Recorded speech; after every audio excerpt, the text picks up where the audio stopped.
اس کے علاوہ میں حدیث آپ کو سنا رہا ہوں. اب اس سے اندازہ ہوگا آپ کو طالب علم کی جو فضیلت ہے.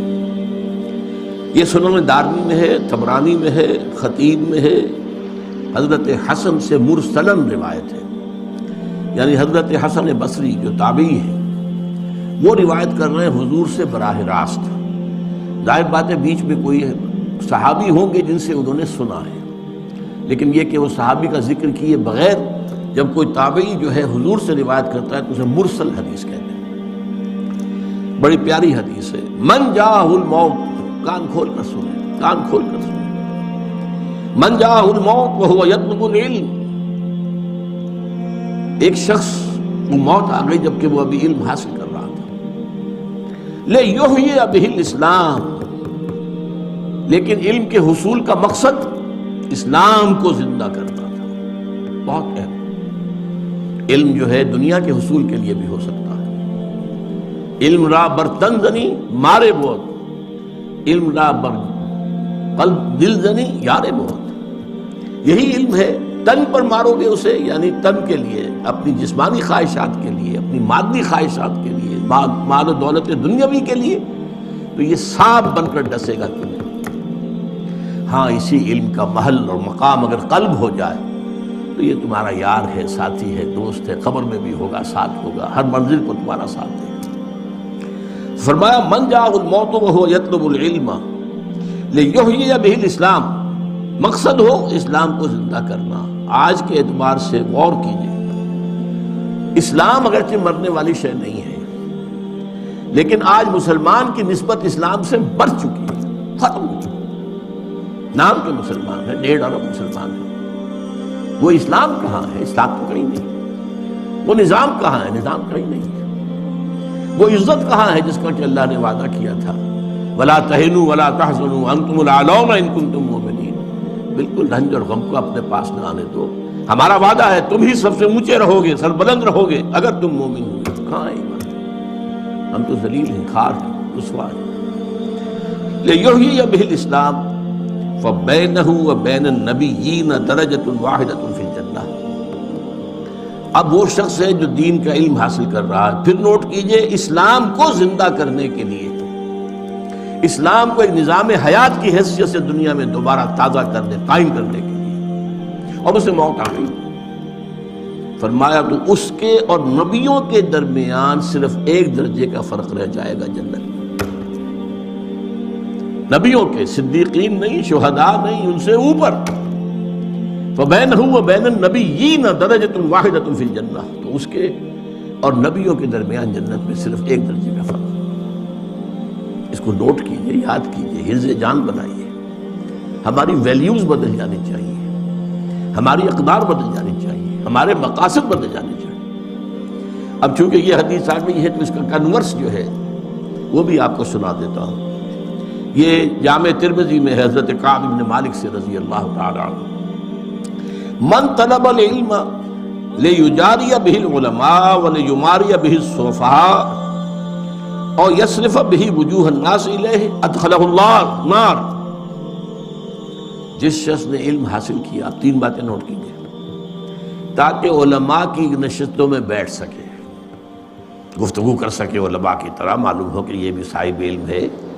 ظاہر بات ہے کہ علماء کی محفل میں تو آپ بار نہیں پا سکتے جب تک کہ ان کی اصطلاحات میں گفتگو نہ کر سکیں، ان کے انداز جو ہے وہ آپ بھی اختیار نہ کر سکیں. تو من طلب العلم لیجاری بہ العلماء، علماء کا پڑوس، علماء کا قرب حاصل کرنے کے لیے علم حاصل کرے. ولیماری بہ السفہاء، یا جو نادان ہیں، ناسمجھ ہیں، بے علم ہیں، ان پر روب گانٹنے کے لیے، اپنے علم کے دھونس جمانے کے لیے. اور یصرف بہ وجوہ الناس الیہ، یا یہ کہ لوگوں کی توجہات کو اپنی طرف منعطف کرنے کے لیے، میرے گرویدہ ہو جائیں، میرے معتقد ہو جائیں، میری تعریف بیان کرتے رہیں. اگر ان تینوں میں سے کوئی بھی ایک مقصد ہے علم کے حصول کا، ادخلہ اللہ النار، اللہ اسے جہنم میں داخل کر کے. یہ 3 حدیثیں میں نے آپ کو سنائی ہیں. مجرد علم کی اہمیت، اب میں دو حدیثیں آپ کو سنا رہا ہوں جس میں ایک تقابل کیا گیا ہے۔ ہمارے ہاں عام جو مذہبی ذہن ہوتا ہے لوگوں کا، وہ کیا ہے، نیکی کا جذبہ بڑھا تو نوافل اور ادا کرنے شروع کر دیے، نوافل پر نوافل ہو رہے ہیں۔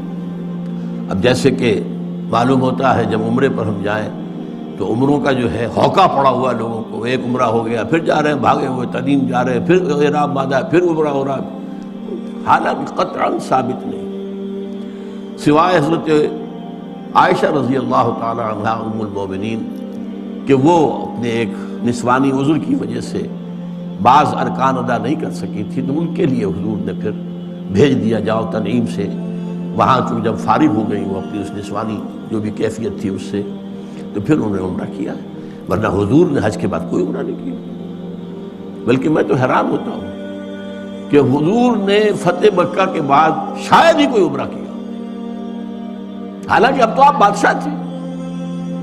کہاں وہ معاملہ تھا سن 6 میں عمرہ کرنے کے لیے گئے تھے اور احرام کھول دینا پڑا تھا، واپس آنا پڑا تھا، پھر سن 7 میں عمرہ ہوا، اس کے بعد سن 8 میں مکہ فتح کر لیا، کوئی عمرہ ثابت نہیں، سن 9 میں آپ بادشاہ ہیں عرب کے، کوئی عمرہ نہیں، سن 10 میں آپ نے کیا۔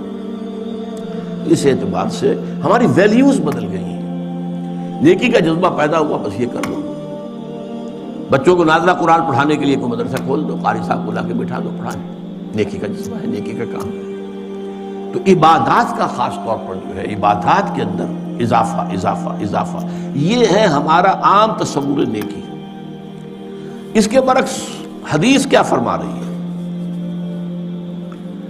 یہ ترمذی کی روایت ہے حضرت امامہ باہلی سے رضی اللہ تعالی عنہ، فضل العالم علی العابد کفضلی علی ادناکم،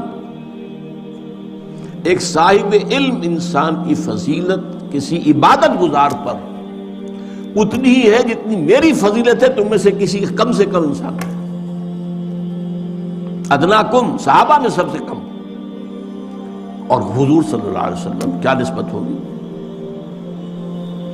فضل العالم علی العابد کفضلی علی ادناکم وَإِنَّ اللَّهَ وَمَلَائِكَتَهُ وَأَهْلُ السَّمَاوَاتِ وَالْأَرْضِ، اور یقینا اللہ بھی اور اس کے فرشتے بھی اور آسمانوں والے بھی اور زمین والے بھی، حتی النملۃ فی جوہرہا، یہاں تک کہ چیونٹی جو اپنے بل میں ہے، وحتی الحوت، یہاں تک کہ مچھلی، لَيُصَلُّونَ عَلَى مُعَلِّمِ النَّاسِ الْخَيْرِ، وہ درود بھیجتے رہتے ہیں، دعائیں کرتے رہتے ہیں اس شخص کے حق میں جو لوگوں کو خیر کی تعلیم